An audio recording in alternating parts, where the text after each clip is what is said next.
Magandang hapon po sa inyong lahat and welcome to another edition of PBA Greats. Ako po si Richard Del Rosario para sa ABC Sports at ngayong hapon po siguradong matutuwa kayo sa aming ipapalabas dahil i-feature po natin ang paboritong team ng karamihan po sa inyo. Walang iba kundi ang Barangay Ginebra. Nangyari po itong larong to noong 1999 at syempre dahil nga Barangay Ginebra makakasama ko ang dalawa sa mga nagbida dito sa larong pinag-uusapan natin and I'm sure miss na miss nyo na rin. Walang iba kundi si Bal David, The Flash na tinatawag at syempre si The Tank, Noli Locsin. Bal, bati ka muna sa mga fans. Magandang hapon po sa fans ng PBA at lalong-lalo na sa fans ng ng Ginebra. Magandang hapon po.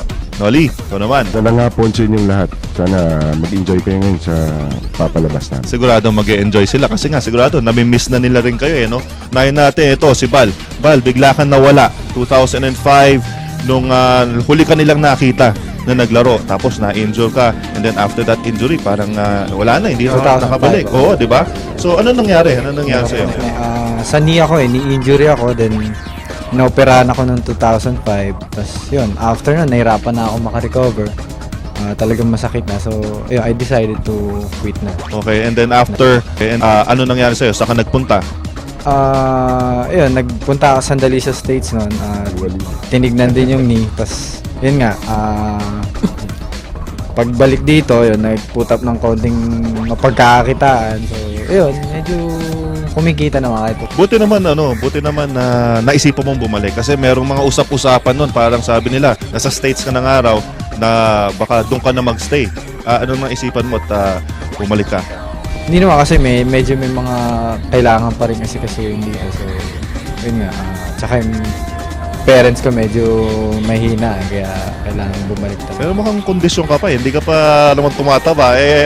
Hindi talagang payat tayo. Naglalaro ka pa rin ba paminsan-minsan? Paminsan-minsan. Talaga. Kaya iba na yung nilalaro natin. Baka punta ka rin naman, barangay ka na naglalaro ko. Hindi, dyan na lang sa mga barangay ng pero sigurado, naku, pag nakita nyo si Baldon talagang marami pa rin manonood. Ikaw naman, Noli, last team na pinaglaro mo, Alaska. Alaska. Oo, tapos after that, nag-retire ka na rin. Ano ngayon ang pinagkakaabalahan mo? Meron kaming binuksan yun sa Green Hills ng konting inom. Yeah. Wala ko kaso. Kaya kung gusto niyo makita si Bal at si Richard, pumunta lang kayo sa Green Hills, pangalan Chief. Kasi pag wala akong pera, doon ako pupunta dahil sigurado libre. Oo, walang problema. Oo nga, syempre sama ka rin. No? Bal, 9 seasons ka naglaro no? sa PBA. Na una ka na draft, 3rd round, 21st pick pa yata, Sankis. Pero hindi ka nag-sign. Oo, 1996 ka pumasok sa Ginebra. Ano ba nangyari noong mga panahon na yun? Bakit hindi ka nag-sign sa Sankis? Ang alam ko kasi punong-puno na rin sila noon So, lalo na sa guards. Ano sila, Boy Beats, Al Solis, Distrito, tapos si Alvarillo. So, yan, nag-try na lang ako ng luck sa PBL. Nakita ko si Coach Al Francis. Sa Stag yun, Stag. Then, after yun, doon na nag-start ulit yung magandang Then, paano ka naman kinuha ng Ginebra? Siguro nga doon na nakita nila ako tapos sa RP team then tapos ina-ID nila si Marlo noon so medyo maganda yung tandem nung time na yun so siguro yun parang nakita nila pwede na pagtiyagaan to. Ikaw naman Nol, paano ka napasok dito sa sa Barangay Ginebra? Ako talagang swerte yung napuntahan ko dahil nung time na yun si Marlo nagpaiwan So nagkataon, Ginebra yung kumuha sa akin. Hindi ko sinasabi na pag-iba. Pero kasi sa akin parang happy ako sa nangyari sa career. Oo. Okay. Alam mo, Lahat no? Gusto mapunta kay Coach Sani, no? Parang yun na nga kasi 'di ba, ito na nga, siya na nga yung pinaka-popular na team, Barangay Ginebra. Siyempre, pinakamaraming fans, 'di ba? Ano ba yung mga memories nyo nung naglalaro pa kayo sa Ginebra, yung mga masasaya? Lahat. Ang dami akong kwento pero finals, syempre, finals. Nakatikim ng Unang finals. champion. So, Kailan ba yon? Yung 1997. sino mga teammates yun nun? ayun, import namin si Chris King, Chris King, oo. Marlu, Benny, Wilmer, si Coach Sani, Ang si kalaban Bobat, nyo? si Vince. kalaban ng Alaska no? Sa final. Alaska. oh. Yun ang first Oo, championship. first team ng ano yun. Tapos mga appearance ng finals, okay rin. Yan, ano yun eh, parang experience, sarap eh. Oh, pero yung mga kasagsagan ng ano talaga di ba? Kumbaga yung peak ng popularity ng Ginebra nung time na yon. Mas lalo yung panahon pa nila coach Sonny Jaworski, di ba? Paano nyo na-handle yung kasikatan nyo nun? Kasi siyempre, di ba, galing amateur. Dikit ka lang kay Nolly. Didikit lang sa'yo talaga. Ano lang sikat ka yun, talaga. pag kami lang, okay kami. Oo. Pero pag nandyan si coach, hindi na kami napapansin. Talaga, dahil si coach na. Alam niyo, marami pa po kaming pagkukwentuhan dito, no? At we'll just take a short break. Pero sa aming pagbabalik, sisimulan na po natin itong pagre-reminisce, no? Down memory lane doon po sa 1999 All-Filipino Conference. Yung game po niyan, Barangay Ginebra versus Mobileye. Note po kay Ales. Nagbabalik po ang PBA Greats. Ako po si Richard Del Rosario. Kasama pa rin si Val David at Noli Locsin. Ang pinag-uusapan po nating laro, etong 1999 All-Filipino Conference. Ang laban niyan, Barangay Ginebra versus Mobileye. Ito yung quarterfinals. No? Ang kayo, Barangay Ginebra, number 8. Ang Mobileye, top seed. So sila, twice to beat. Pero ito, second game na to, tinalo nyo na sila nung first game. Kumbaga, underdog na naman kayo, which is doon nakilala ang Barangay Ginebra. During those times ba, ano bang pakiramdam nyo going into this series sa Mobileye? Dahil nga top seed sila, meron silang Asi Taulava na rookie, may Andy Sigel, tapos kay number 8. Ano bang feeling nyo nun? Ang ano namin, sobrang powerhouse talaga yung Mobileye nun. So, kami parang medyo, dapat double effort para makamatch ka din sa ano nila. Oo. Ikaw naman, Noli, nung papasok dito sa series na to, ano ba yung mga iniisip mo ng mga panahon na yon? Nothing to lose eh. Yan, Dahil alam mo naman, nandun kami sa baba. Sa So, baba subukan namin. Baka sakali. Yun nga, nanalo kami ng first game. Kaya Pasuhin nga natin yung lineup nyo nun, Val. Sino ba yung mga kakampi nyo nun sa team nyo noong 1999? Yung mga bago namin, sila Coach Alan, playing assistant si Coach Alan, tapos yun sila Edward Naron. Coach Rino na, Coach Rino na. Tapos yun, si Edward Naron, Wilmer Ong, Benny Cheng, Jolly, si Noli Locsin, tapos ako nga si Marlu, Jolly. sino pa ba? Si Jolly, then si Benny Cheng, Merwin Castelo, yan, si Elmer Lago. Nakikita mo pa ba yung mga ibang teammates mo na hindi na rin naglalaro sa PBA ngayon? Madalang sa ngayon, madalang talaga. Si Marlu, medyo pa. Nakikita pa rin kayo. Kasi malapit lang yung Santa Lucia doon sa okay, place. okay. Medyo pinapasyalan niya ako pag Okay. pumunta. So, sige, tingnan natin. Sino ba yung mga starting 5 ng Ginebra? Yung pambato, kumbaga, noong 1999. Hindi, nagkataon lang yun na nandun ako. Hindi, ibig sabihin. Si Marlu, ako, si Wilmer, si Elmer, saka si Bal. Ang kamatch-up nyo doon sa Mobileye, Si Andy, si Jeffrey, si Patrick Ran, saka si Tita Glenn. Glenn Capasio. si Asi Taulava, rookie, di ba? Nung naglalaro noon. Tapos, nag-a-average siya ng double figures of points sa lahat ng game niya nung conference na yan, pati sa rebound. So, ang lakas. Ikaw, Nol, ikaw yung natatapat doon eh. Kila Taulava at kay Sigel. Medyo alangan ka sa height. So, anong strategy mo noon ng mga panahon na yan?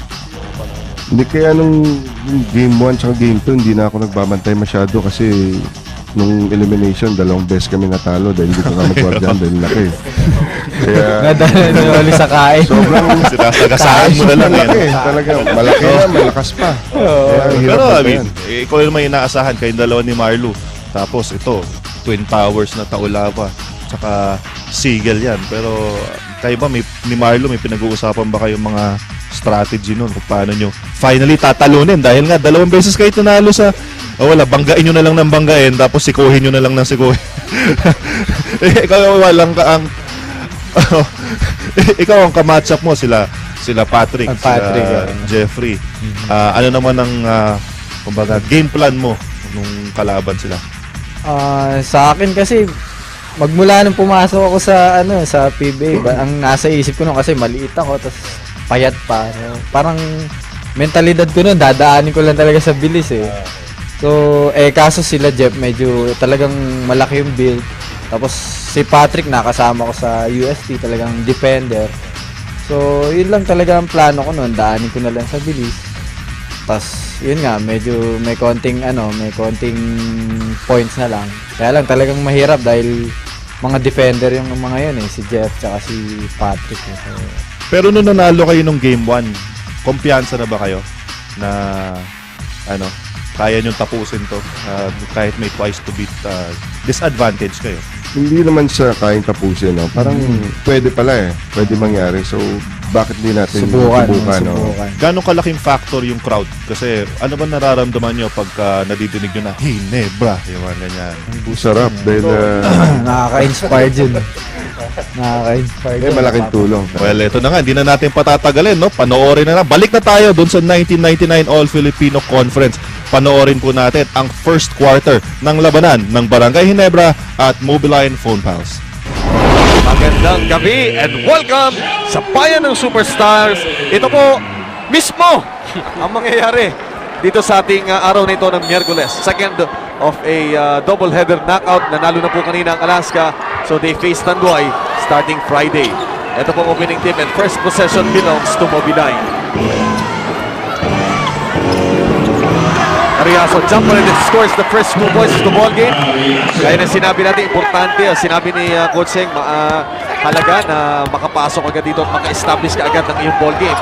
At quickly, ang Mobiline trying to establish yung kanilang sneaky defense, trying to pressure the ball handlers nitong kumuna ng Hinebra. Siya yung nagpapatakbo ng makina ng Hinebra eh. Oh yes, at alam natin yung mga entry pass papuntang Marlo, papuntang Noli Locsin, karamihan yan nanggagaling dito kay Baldavid. Yan ang Luper and it's a 4-0 start para sa Mobiline. And quickly, Patrick Fran is all over Baldavid. Ayaw niya atang pahawakin ng bola. Ganun kahalaga o ganun ka-importante. Nire-respeto nila ang ball handling abilities o ang quarterbacking abilities itong si Baldavid. Ang isa pa dyan, kasamang Chino, talaga sinisira nila yung rhythm ng Barangay Hinebra sa opensa. Ginugulo nila kagad. Hoy! At doon nakita ni Don Luxin, ibinasa sa kanyang kababayan ang isa ring taga Bacolod. Again, damo again kasalamat sa ating pong mga kapatid sa Bacolod sa inyong panonood ng PBA. Hope to see you next week. Next week pala sa Bago City. Samantala, meron tatawagan ng foul. Defense by Barangay Hinebra. Apasyo, lumapit ng bote, ginamit ng banda, walang Asi Taulaba, kinulog ng 4, kinulog ng 3. And this won't be an easy night para kay Asi Taulaba. Yes, at ganun kalakas ang katawan nito ha. Dalawa bumabox out sa kanya, siya pa rin nakakuha ng bola. Tignan mo naman yung box out na yan. Sa ating isolation camera, makikita nyo kung paano sinusubukan tibagin ni Wilmer Ong itong si Asi Taulaba. Pero kung ganyan kalapat si Asi Taulaba, kailangan mo yata rito maso para tibagin eh. Pero magandang strategy, sabi nga natin ni Coach Rino Salazar, na ilagay niya si Wilmer Ong dito kay Asi Taulaba. In the first place, Wilmer Ong, wala na ibang iintindihan yan kung hindi depensahan itong si... Yan ang tinatawag na sixth man para sa isang team. Nandito na ang sixth man ng Hinebra. Maaga pa nakapila na sila. Wilmer Ong tuluksin. Tulago is open, taking 3, and that's the first PLDT shot of the ball game. Good sign para sa Hinebra dahil makakakita sila ng ibang options. Oh yes, maraming opportunities yan dahil sa ganda nilalaro ni Noli Locsin, makakadraw siya talaga ng double at may mali libre. Taulaba. Tinago ng bola papalabas. And Patrick Fran responds with a 3-point shot from PLDT long distance range.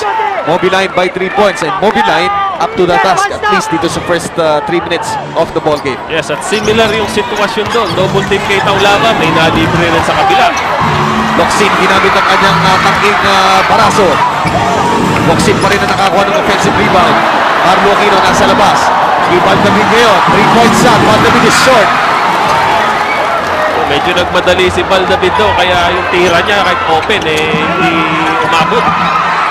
Cariaso against Lago, nahirapan Capasio faking a 3-point shot. Ngayon lumapit, pabandang tira, wala. Rebound doon ni Marlo at foul ang itatawag. Andy Siegel, that will be his second personal foul. Lalo na yung player na yan na si Siegel, who was part of the PBA Centennial squad at went to Bangkok. Yoxi trying his hand from long distance, wala.